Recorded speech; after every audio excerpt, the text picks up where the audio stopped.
When you think there's not going to be any more news on Dragon Quest I and II HD-2D Remake, what happens?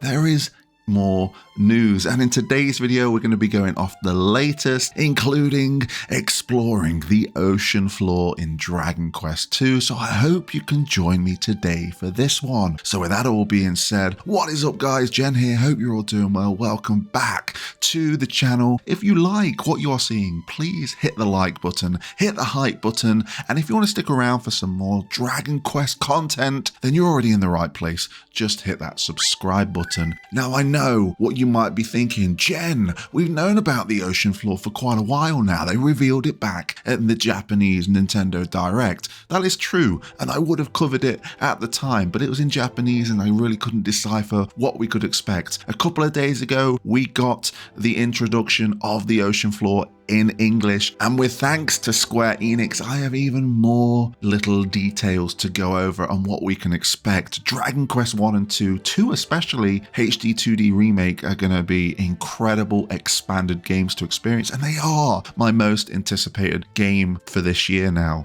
So let's just recap a few things that we might know about, a few things you might not know about it, but things that we can expect in both Dragon Quest I and II. I have various videos on the subject, from my game previews to all of the news that we've covered, but in Dragon Quest I and II HD-2D Remake, we can expect new characters. We've seen the dwarves, we've seen the fairies. These are going to be appearing in both games, offering just more things to do. We also have new dungeons and locations, both in Dragon Quest I and II. So it's not going to be just a normal venture. Whether some of these are going to be optional or part of the main story, we don't know the details, but the fact that we have more locations to visit is going to be incredible. And what comes with more locations and more dungeons? More monsters. We can expect monsters we've never seen in Dragon Quest I and II. A lot of them coming from Dragon Quest III. It just ties that trilogy all together nicely, and it's just going to be an almighty bestiary for us to fill up.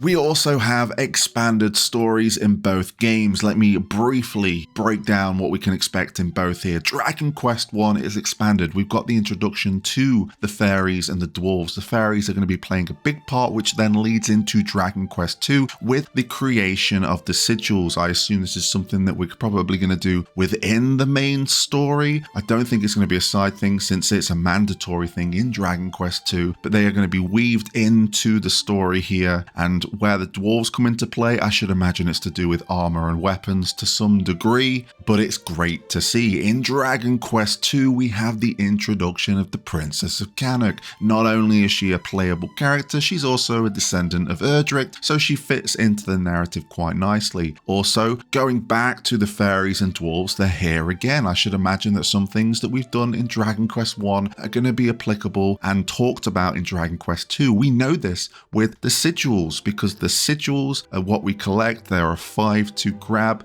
and we now know that the sigils were created from the hero in Dragon Quest I. So it's nice that they fit this together. It should be a absolutely smooth transition playing one game. You might roll credits on Dragon Quest I and then boom, Dragon Quest II is going to feel like a seamless experience. I'm very interested to see if they tackle anything else linking those two games together, as well as the previous Dragon Quest III HD-2D Remake.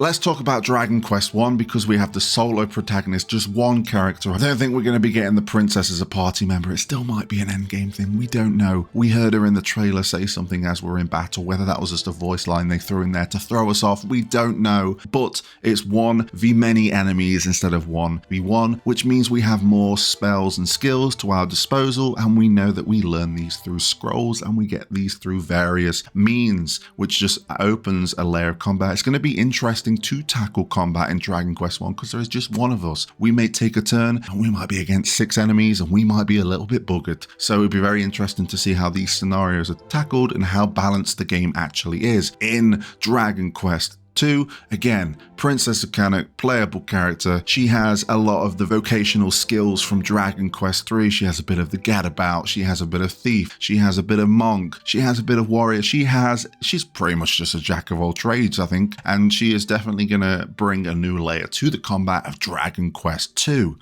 Another thing that I have mentioned in my preview is many medals. They're finally here in both Dragon Quest I and Dragon Quest II, which means more exploration across the board and various rewards to find, which is great. Also, Tombola returns in Dragon Quest II, giving us even more prizes to our disposal. Again, just so much. There's so much, and we're not even at the main event, which is the ocean floor, a new explorable place in Dragon Quest II. But how does this all fit in, you may ask? Well, during their adventure, the main character and his comrades encounter two mermaids that learn that the ocean depths are under attack by Hagen's minions. And we've got to protect the mermaids from the evil forces lurking beneath the ocean's surface and restore peace to the sea. Now, we encounter these mermaids after a certain incident in the story. Very interested to see what this might be, but nice to see that they are weaving it into the main story.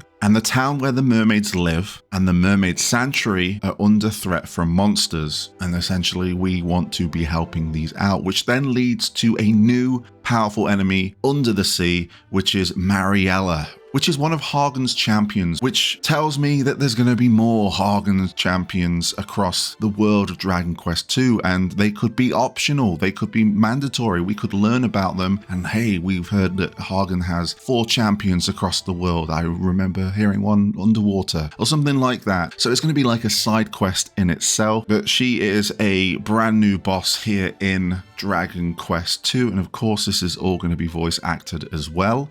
But it doesn't stop there when it comes to the ocean floor. The ocean floor expands and you are able to dig deeper in the ocean depths as the story progresses. So whether more things open up as the story goes on, how that works, I don't know, but it's exciting. And there's also many places to visit. Apart from the mentioned Mermaid Town and Sanctuary, there's the ghost ship, which could be the same ghost ship from Dragon Quest III, maybe. They might tie it in somehow, who knows? But there's also a treasure vault full of treasure. I'm sure there's going to be a mini medal hidden there as well. Just a brand new layer of Dragon Quest II here, which is incredible.